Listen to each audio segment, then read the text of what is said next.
Shalom, Shabbat Shalom, Shabbat, Shabbat, Shabbat, Shabbat Shalom. Ainda que estejamos entristecidos, né? E às vezes a gente tem uma certa dificuldade, né, de adorar, que o coração está pesado, está entristecido, mas nós temos que amadurecer, né?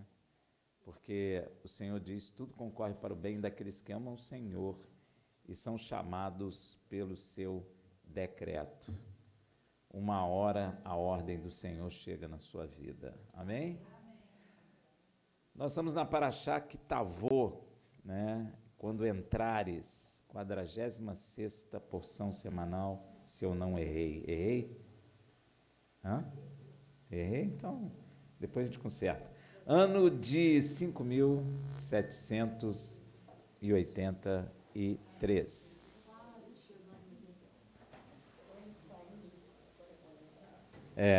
Agora é quando entrares na terra, né, prometida. 49ª, eu errei aqui. É 50 agora. Ah, 50. Ah, tá. 50, perdão. Essa paraxá vai de Devarim 26:1 a 29:9. É grande. A Haftará é Isaías 60, versículo 1 a 22. E a porção do Berit Hadashá, da Nova Aliança, Yohanan, João 13:1 a 15, versículo 27.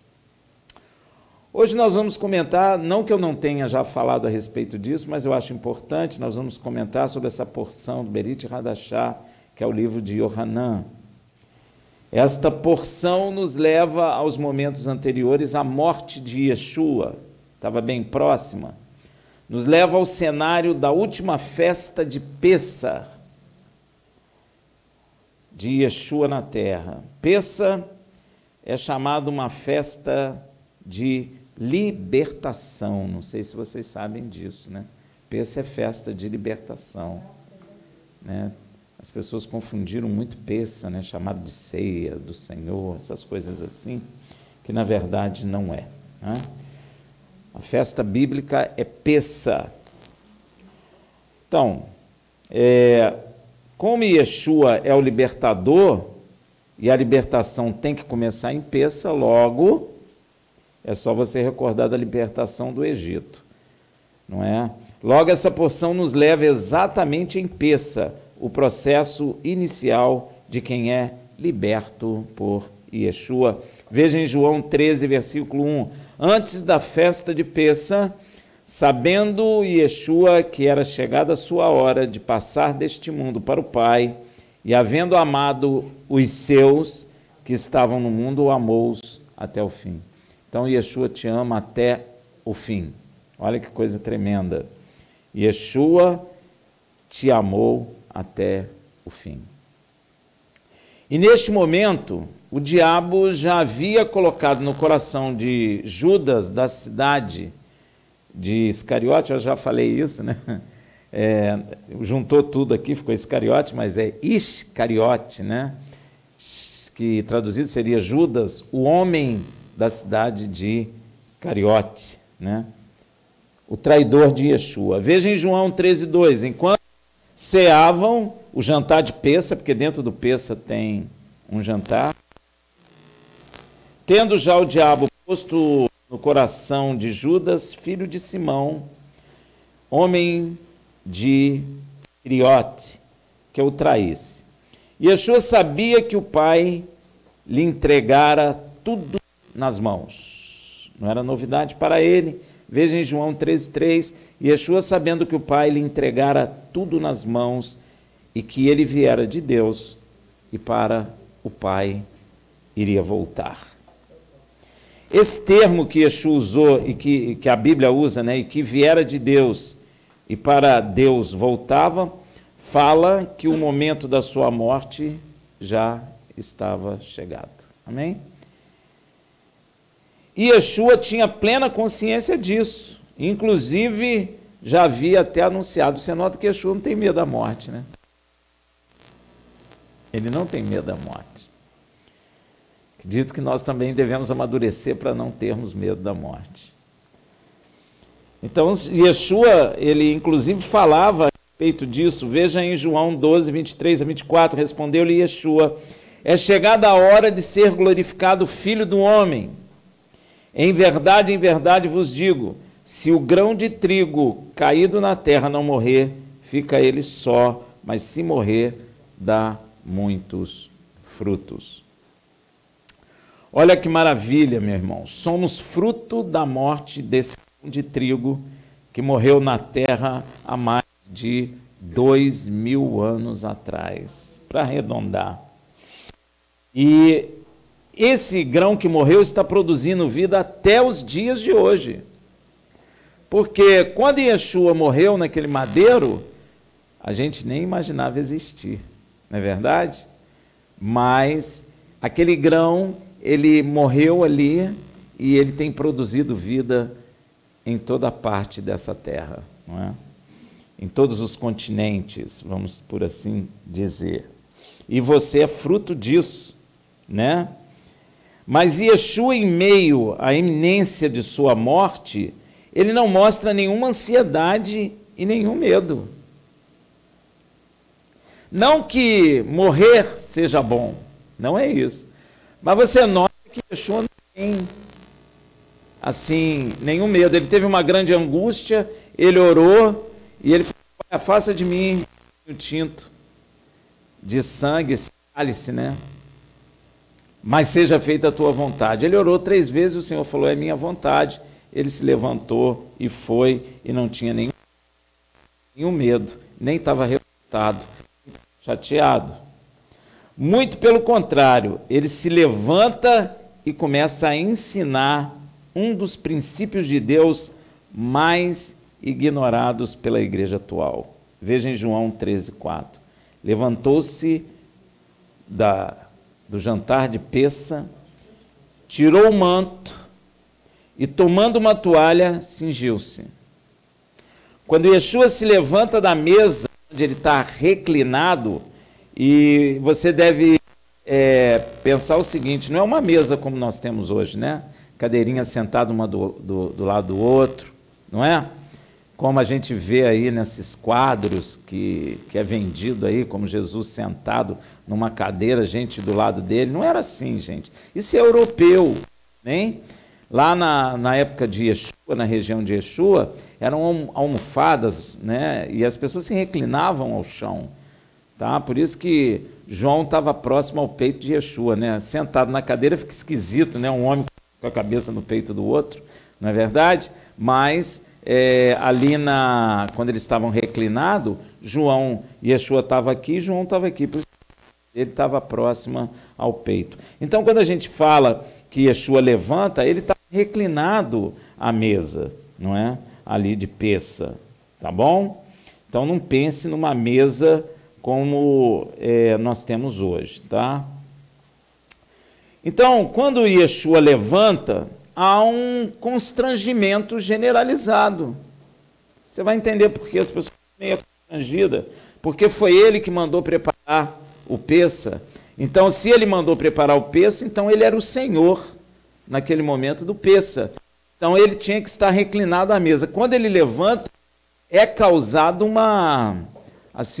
um constrangimento muito grande entre eles, né? Porque todo judeu sabia que quem está sentado à mesa é Senhor. Yeshua vai falar isso. E quem estava em pé era quem servia. Então, as pessoas devem ter ficado meio assim, sem entender a atitude dele.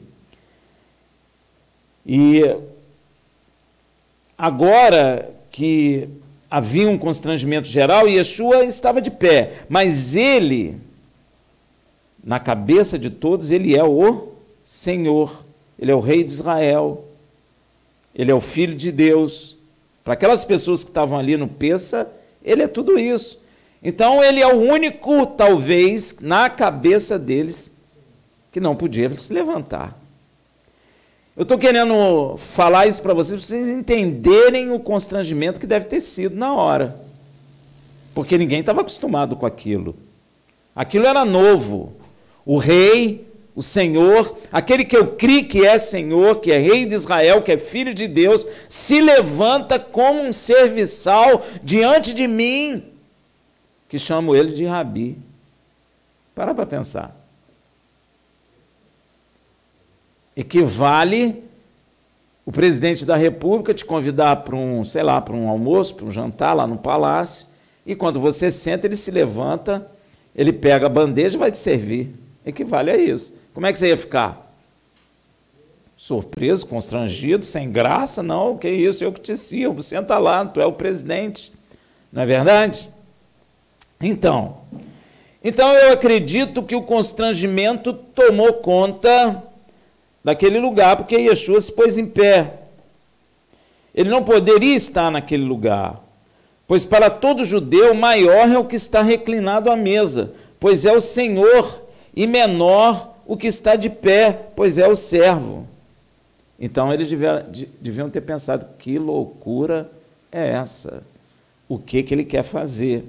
Por essa razão, Yeshua vai questionar todo mundo ali e esclarece a eles a posição que ele tomou. Lucas 22, 3. Ele pergunta, pois qual é o maior, quem está à mesa ou quem serve? Ele está perguntando, porque ele sabe que causou um constrangimento ali. Porventura não é quem está à mesa? Yeshua sabe que para todos quem está à mesa é o maior, é o Senhor. Eu, porém, estou vós como quem serve. Isso é chocante, gente. Você pode até dizer para mim, Rafael, mas hoje para mim não é. Sim, mas em geral é. É chocante. Que loucura. Depois de Yeshua constrangir a todos reclinados à mesa,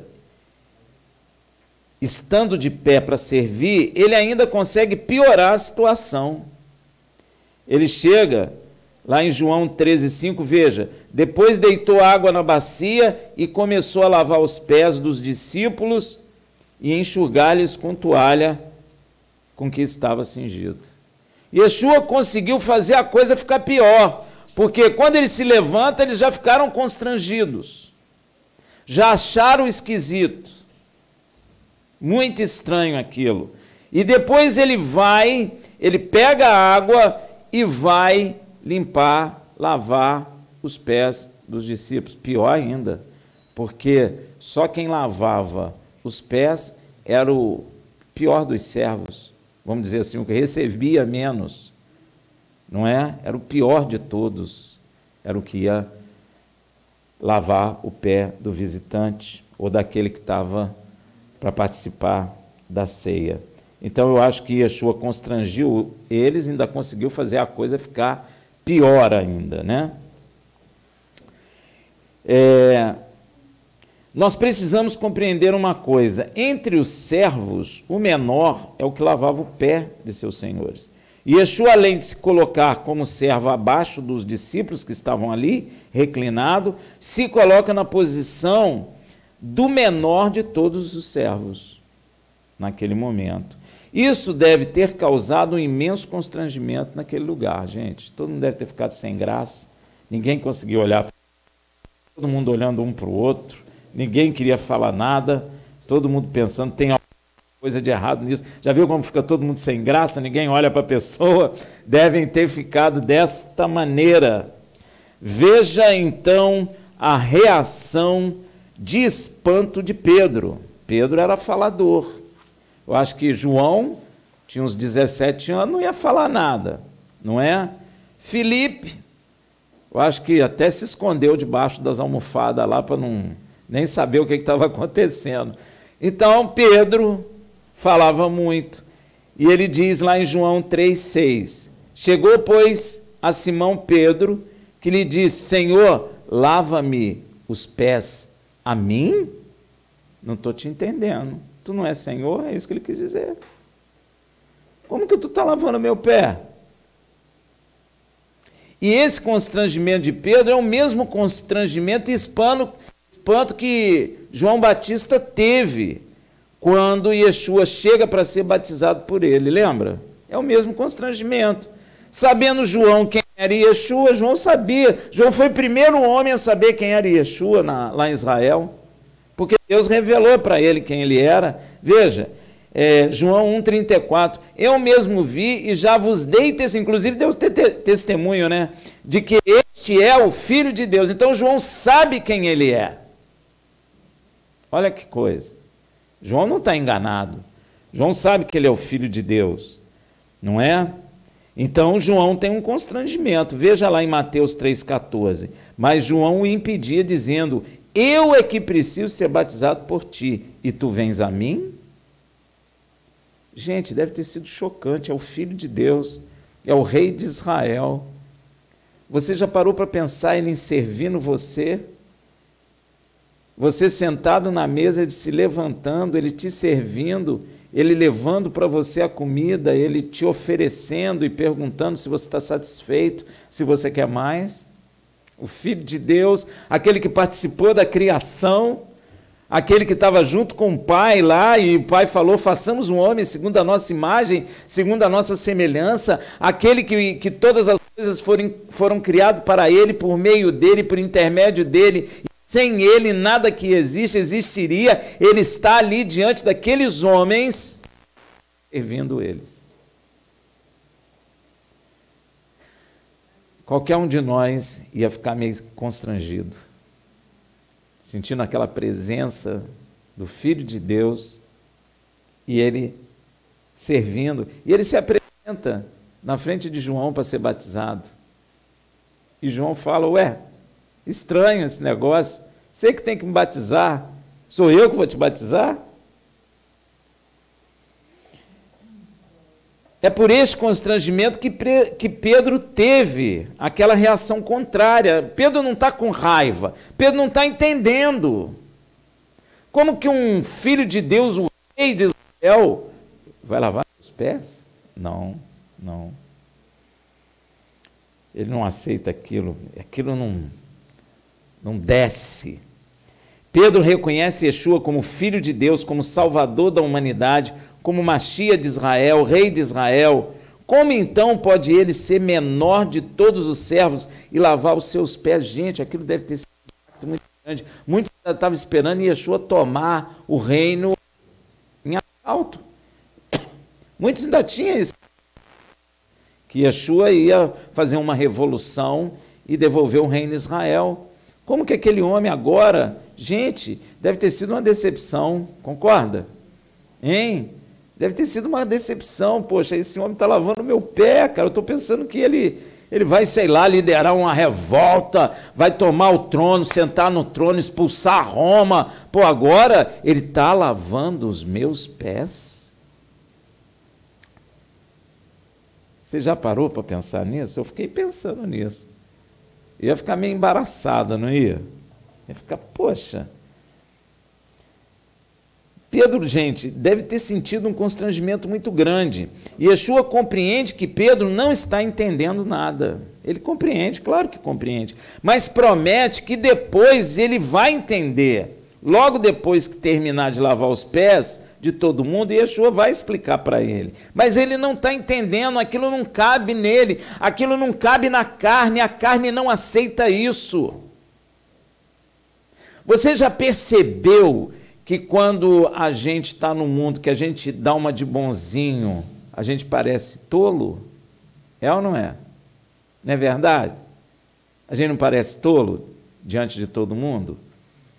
Porque a carne não aceita isso. Então a carne não aceita o Rei dos Reis, o Senhor dos Senhores, Filho do Deus vivo. Levei um susto. Você já sabe ler em hebraico? Sabe um pouco, mais ou menos?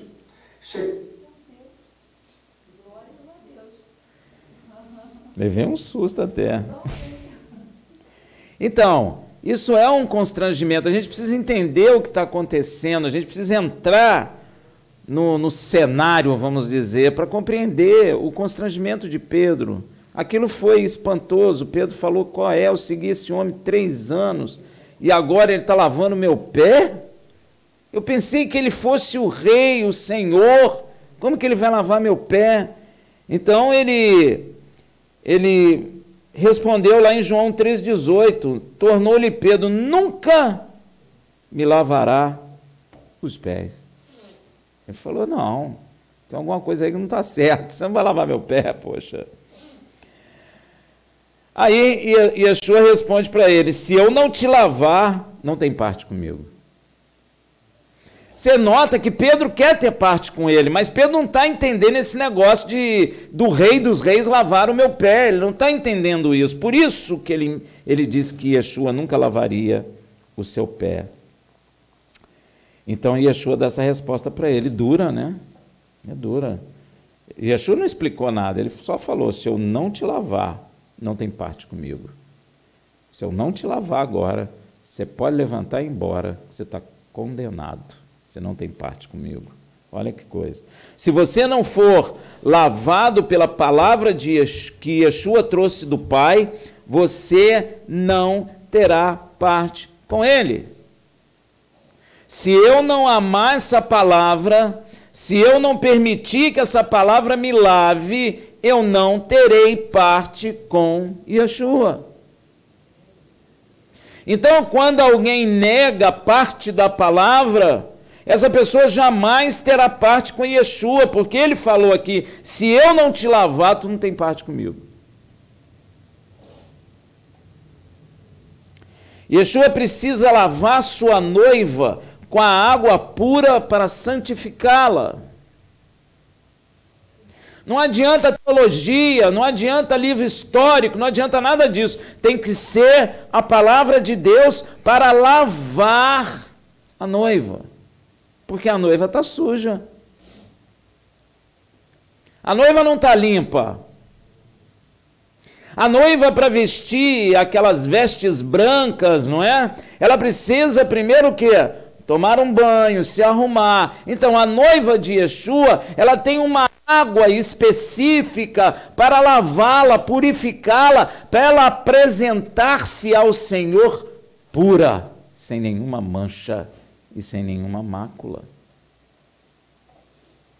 E eu não preciso dizer que água é essa, né? Pois ele precisa lavar a sua noiva, e ele tem que lavar toda ela com esta água pura, e o término disso é lavar os pés. Deu para entender? Primeiro ele lava ela toda, depois a última coisa é lavar os pés.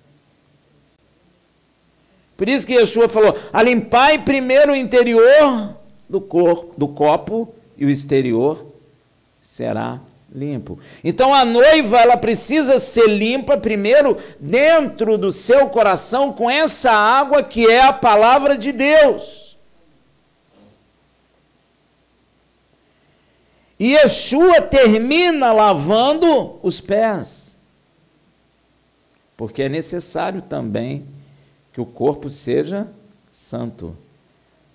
A palavra de Deus diz, mantenha o seu espírito, a sua alma e o seu corpo em santidade. Já ouvi alguns dizerem assim, Deus não quer seu corpo, quer sua alma.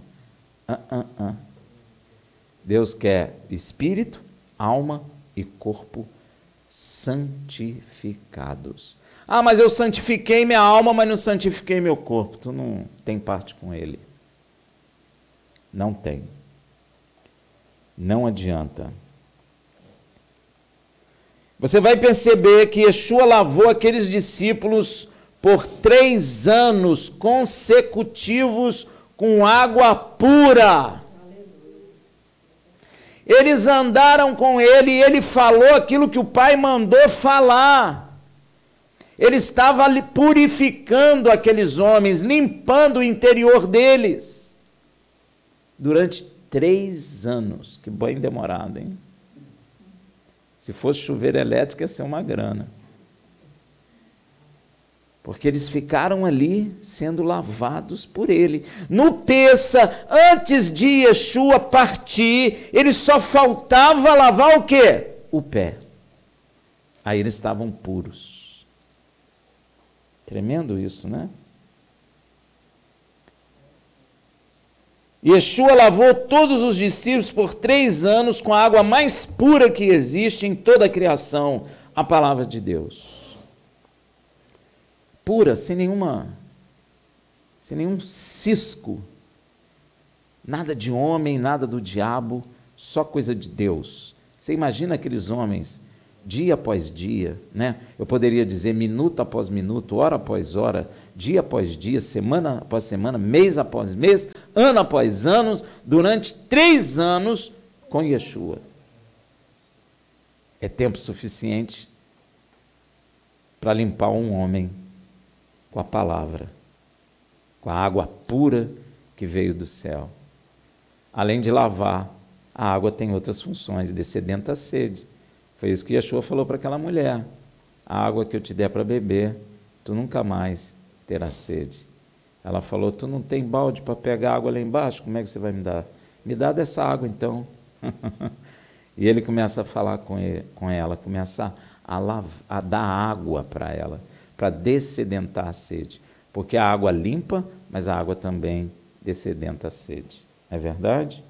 Então, porém, ele andou 3 anos lavando, ó. Porém, nem todos se deixaram ser lavados pela palavra. Já viu aquele filho, vai tomar banho, aí o filho vai para o banheiro, liga o chuveiro e fica lá dentro, e o chuveiro, e ele fica lá dentro. Aí desliga, a mãe pergunta: filho, tomou banho? Tomei. A mãe não prestou atenção, ouviu o chuveiro ligado, fala: puxa, meu filho deve estar tão cheiroso. Não tem assim, hein? É ou não é? Quem já fez isso? É, eu já. Quando era criança, queria brincar logo. Vai tomar banho, menino. Aí entrava lá, mãe, já vou brincar. Tchum, saía pela sala para ela não ver. Amém? Tinha gente com Yeshua lá que não estava tomando banho. Ó, porém, nem todos deixaram ser lavados pela palavra, como acontece hoje também, gente. Tem gente dentro da igreja que ouve, e não é transformado no seu coração. A palavra de Deus, ela é poderosa. Yeshua falou: conhecereis a verdade e a verdade vos libertará. Ela descedenta a sede, ela lava e ela liberta. Tem gente que pensa que expulsou o demônio e acabou. Não, não acabou. Se você tiver com o interior imundo, ele volta. Então não adianta. Fica aquele jogo, né? Sai e volta, sai e volta. E cada vez vai ficando pior.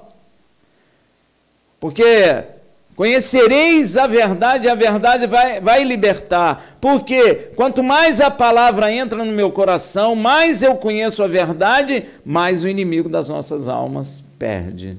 Porque eu estou sendo limpo.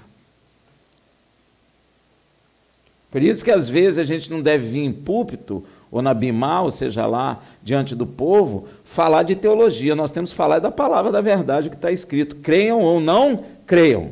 Porque só ela tem o poder de lavar, mais nenhuma palavra tem. Pode ser palavra de teólogo, palavra de, sei lá, de filósofo, nada disso adianta. O que adianta é a palavra, o Taná, o Berit Hadashá e Apocalipse. Essa palavra é poderosa, foi com essa palavra que Deus criou as coisas. E Yeshua falou: conhecereis a verdade, e a verdade vos libertará. Ele não falou: expulsareis os demônios, e o que sereis liberto. Ele falou isso? Rafael, então não vamos expulsar demônio? Vamos, mas não é só. Você tem que expulsar os demônios e tem que lavar com a palavra. E Yeshua fez isso com esses discípulos durante 3 anos. Os lavou. Gente, 3 anos andando juntos, você acha que Yeshua não conversou muito com eles? Hein? Quantas vezes? Quantas vezes eles foram orar no monte? E quando Yeshua levou os 3, e ali no monte houve a transfiguração. Gente, aqueles homens devem ter ficado cheios. Gente, eles viram a transfiguração de Yeshua. Ele ficou glorioso. Pedro conheceu Moshe e nem tinha foto dele. Não tinha foto, gente. Como é que ele sabia que era Moisés? Estava escrito Moshe. Tim, tim, tim. Nem o profeta ele conhecia. Não tinha foto. Hoje você ainda vai no celular e procura, né? Mas naquela época ele não tinha celular. Ou esqueceu em casa, porque ele não pôde olhar. Você imagina como aqueles homens não saíram dali, gente? Gente, você parou para pensar? Eles viram coisa que nenhum de nós viu, que homem nenhum viu.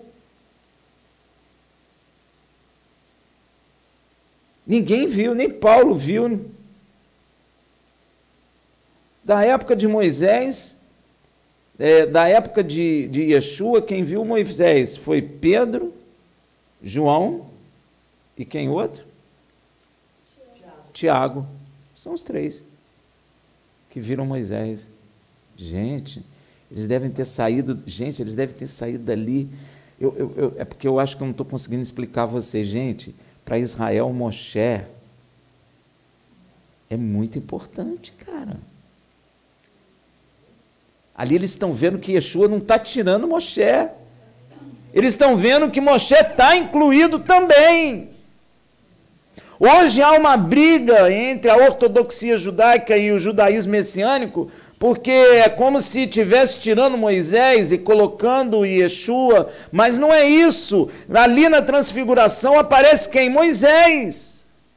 Então, o coração daqueles homens, meu irmão, nem sei, eu acho que nem cabia dentro. Pois é, chocante. É por isso que eu acho, às vezes, eu não consigo explicar o que eu sinto. Eles devem ter saído dali, por isso Yeshua falou, gente, segura a bola aí, não conta para ninguém, não. Yeshua teve que comprar esse paladrapo e botar na mão. Eu não ia conseguir ficar calado, você ia? Eu não ia, gente. Eu acho que nenhum de nós. Você ia sair falando para todo mundo.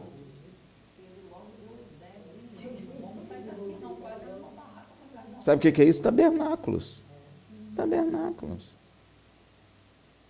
Então aqueles homens foram lavados durante 3 anos. A Bíblia diz que Yeshua fez tantos milagres, que não caberiam em livros. Então eles viram e ouviram maravilhas. Você vai notar que nenhum deles foi o mesmo depois. Nunca mais. Não dá para ser o mesmo. Muda. Acaba. Você se torna nova criatura. Acabou. Ele te lava, te limpa. Isso é maravilhoso. Mas, porém, nem todos são lavados. Mas você vai notar uma coisa. Yeshua não chama Judas para essas coisas. Ele não chama. Ele já sabe. Ele já sabe. É igual quando você vai lavar uma roupa. Você sabe se a roupa está limpa ou se a roupa está suja. Você sabe se um prato está limpo ou se o prato está sujo. Você não vai botar na mesa um prato sujo. Então, o prato sujo fica sempre... Ele vê e ouve maravilhas, mas ele não é lavado.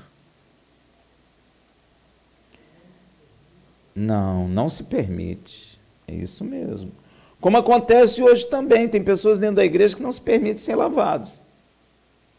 Tem pessoa que quer ouvir profecia, mas não quer ouvir palavra. Tem pessoa que confunde palavra com doutrina. Tem um monte de confusão. Tem pessoa que quando ouve assim, tem um profeta ali, tem um profeta lá, a pessoa sai atrás. Mas fala assim, tem um homem ali ensinando a palavra. Mais uns 3 ou 4 e olha lá. Agora fala que a profeta enche o estádio. E você nem sabe se... Você não sabe. Haja vista que quando a palavra fala de profeta, está falando da palavra, né, gente? Não é só de falar coisa futura. Falso profeta na Bíblia tem conotação daquele que ensina a palavra erroneamente. E tem muita gente? E Paulo falou que teria. Pois é, isso é falso profeta. Amém, gente? Cuidado, hein? Nem sempre aquele que fala alguma coisa que aconteceu ou que acontece, porque Deus falou que aconteceria, mas ensina a coisa errada, afasta-te. Porque não é de Deus. Ah, mas aconteceu o que ele profetizou, mas mesmo assim afasta. Amém? Porque isso não é de Deus. Então, por isso Yeshua completa que nem todos estavam limpos. Yeshua sabia isso, João 13:11, pois ele sabia quem o estava traindo, por isso disse, nem todos estáis limpos. Yeshua sabia. Yeshua não foi pego de surpresa, gente, como muita gente pensa. Yeshua sabia do que Judas fazia e sabia o que Judas tinha dentro do seu coração e ia fazer. Isso é uma coisa que devemos prestar muita atenção, pois existem pessoas que são expostas à palavra de Deus, porém não se deixam ser lavadas por ela. Você começa a ver pessoa que não aceita, ela começa a questionar de forma repulsiva a palavra, ela não recebe a palavra, ela começa a questionar segundo aquilo que ela conhece, segundo aquilo que a ciência fala e etc. Então a palavra não entra. A palavra de Deus, ela precisa ter livre curso, é igual um rio. Você precisa deixá-la te lavar, entendeu? E ela confronta. Ela confronta. A palavra de Deus confronta. Por isso que ela é chamada de espada de dois gumes. Mais cortante que espada de dois gumes. A palavra de Deus, ela vem, ela vai confrontar você. Se nós estamos no erro, a palavra vem e confronta. Não adianta você querer mudar a palavra como estão falando que vão fazer aí, né? Vão fazer uma nova edição da Bíblia.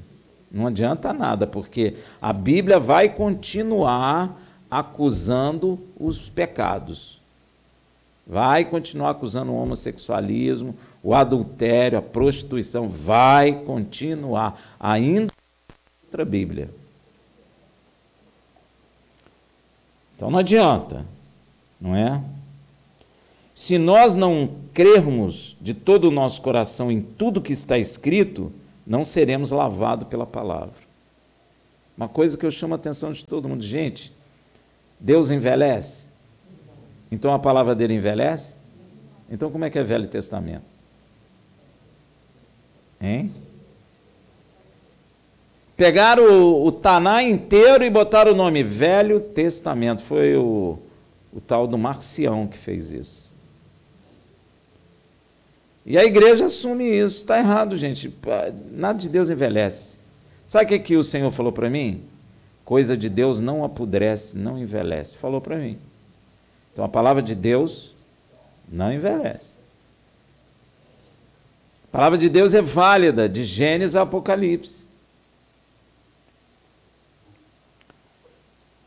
Parece que a gente vive repetindo isso, é porque a igreja fala muito isso, gente. Ela ensina isso. Isso está errado. Então, se nós não cremos em tudo que está escrito, em nosso coração, não seremos lavados pela palavra. Então, logo depois de Yeshua terminar de lavar os pés de todos, e eu vou dizer uma coisa para você, quem deve ter ficado mais frustrado foi Judas. Ele deve ter ficado muito frustrado. Falou, pô, esse cara não vai fazer uma revolução, não? Porque eu acho que ele era do grupo Zelote. Pô, vamos matar os romanos e tirar os romanos daqui. Ele deve ter pensado, poxa, esse rapaz aí está juntando muita gente, eu vou entrar porque ele vai fazer uma revolução. Só que o Judas está lá sentado e Jesus lavando o pé de todo mundo. Deve ter sido uma coisa impactante para ele, frustrante. Ele deve ter saído dali, o diabo já aí, ó, não vai dar não, entrega ele logo. Né?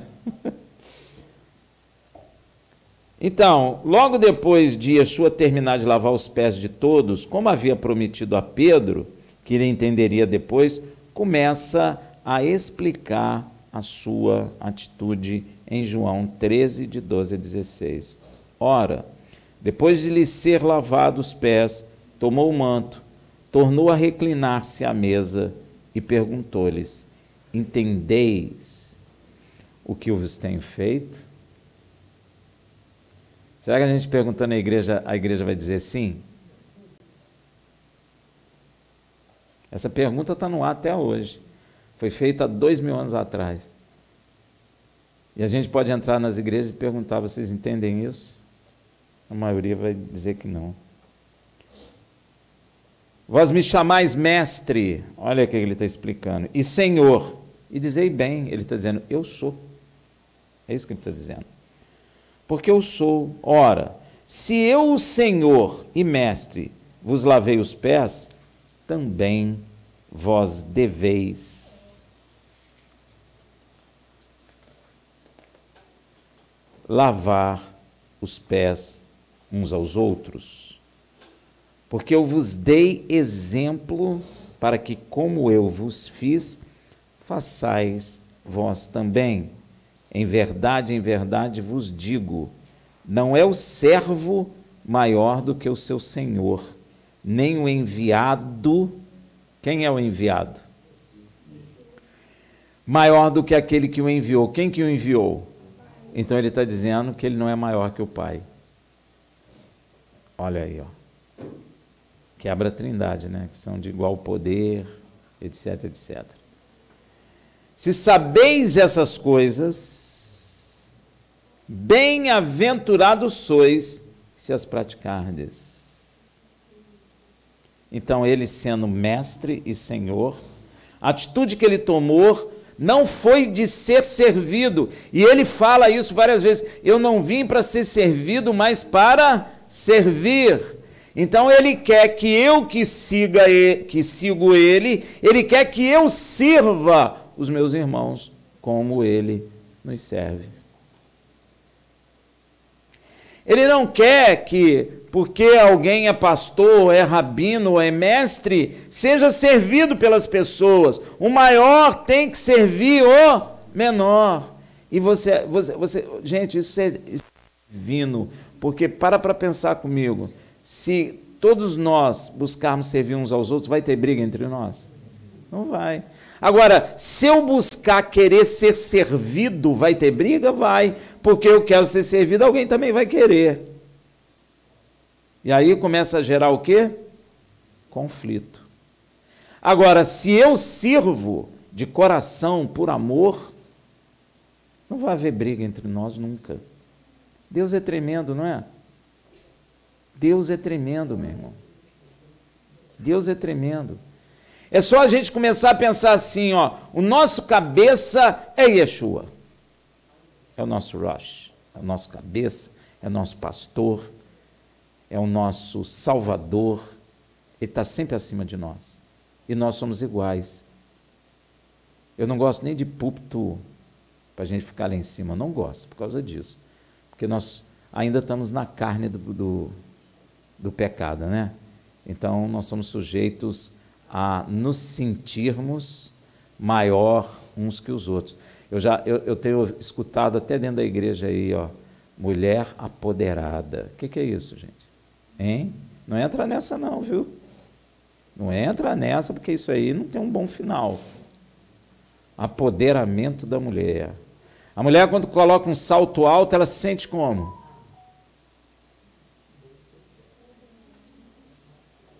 Pois é. Então isso é que Yeshua veio combater também na carne. Ele veio quebrar isso. Por isso que quando as igrejas fazem hierarquia, isso não é de Deus. Isso é nicolaísmo. É um homem dominando o homem. Nós aqui não é um dominar o outro. Aqui é um servir o outro. É bem diferente. Yeshua fala, entre os gentios, eles servem os seus senhores. Aqui não, aqui é diferente. O maior serve o menor.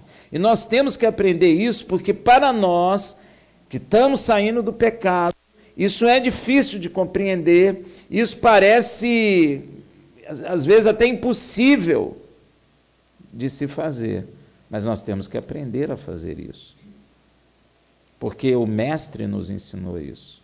Eu tenho que aprender a servir o meu irmão. A posição clara de Yeshua é revelada também lá em Filipenses 2, de 7 a 8. Mas esvaziou-se a si mesmo, tomando forma de servo, tornando-se semelhante aos homens, e achado na forma de homem, humilhou-se a si mesmo, tornando-se obediente até morte, e morte de cruz. Não é só morte, é morte de cruz, uma morte humilhante e uma morte terrível, visto que ele não tinha pecado algum, mas ele se sujeitou a isso. Se nós queremos seguir Yeshua, se você responde sim, você tem que aprender a servir. Existem nas igrejas escolas de liderança. A gente tinha que fazer escola de servo, não de líderes, de servo. Líder o mundo tem. Nós queremos aprender a servir. Temos que aprender a sermos servos e não líderes, pois é exatamente isso que Yeshua quis nos ensinar, a sermos servos uns dos outros, pois temos que amar a Deus sobre todas as coisas e ao próximo como a nós mesmos. Para amar, eu preciso servir. Porque Tiago fala uma coisa que ninguém lembra: não amei de boca. Não adianta você olhar para uma pessoa e dizer eu te amo. O amor, ele é representado por servir. Deus amou o homem de tal maneira que enviou o seu Filho unigênito para morrer, para nos servir na morte. Então, o verdadeiro amor é o que serve. E se você observar, quando nós começamos a namorar, a gente quer sempre o quê? Agradar a pessoa que a gente vive. Quando a gente casa, a gente quer agradar a nossa esposa. A palavra fala isso. A esposa quer agradar o esposo quer agradar a esposa. E isso é servir. O amor, ele é baseado em servir. O amor que não serve, esse não é amor. Amém, gente? Não é? E o amor tem uma coisa interessante também, ele permanece para sempre. O amor nunca acaba. Não vem com essa história que o amor acabou, porque se acabou, nunca foi amor. Porque Deus é amor e Deus não acaba. Ah, Rafael, mas o que é isso que as pessoas estão tendo? Tem cobiça, tem uma série de coisas envolvidas no meio aí. Mas quando acaba, certamente não é amor. Amém? Então, o que nós temos que meditar, o que eu queria que ficasse no seu coração, é orar ao Senhor para que nós venhamos aprender a servir uns aos outros, em nome de Yeshua, imitando Yeshua. Amém? Shabbat Shalom.